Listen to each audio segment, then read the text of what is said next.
மனைவி வந்து கணவன் நேசிப்பாங்க. காதல் இனிக்கும், காதல் கைகூடும் சொல்லக்கூடிய அமைப்பு. மனதிற்கு பிடித்த பெண்ணை அல்லது மனதிற்கு பிடித்த ஆணை திருமணம் செய்த அமைப்பு இந்த இடத்துல இருக்கும்.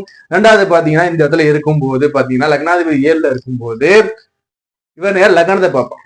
அப்ப என்ன ஆகும்னா உங்க லக்னம் ஆட்டோமேட்டிக்கா வலுப்படும். புரியுதுங்களா? அப்போ ஜாதகர் வந்து பாத்தீங்கன்னா மேலோங்குவார்.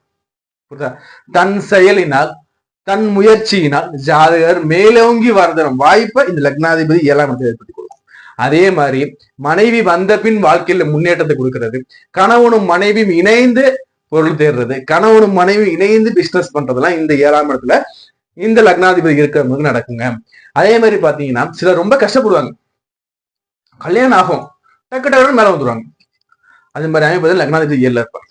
அதாவது எப்படின்னா லைஃப் பார்ட்னர் வந்ததுக்கு அப்புறம் வாழ்க்கையில முன்னேற்றங்கிறது 7ஆம் இடத்துல லக்னேசன் இருக்கிறவங்களுக்கு 99.9% நடைபெறுங்க. ஏன்னா 0.1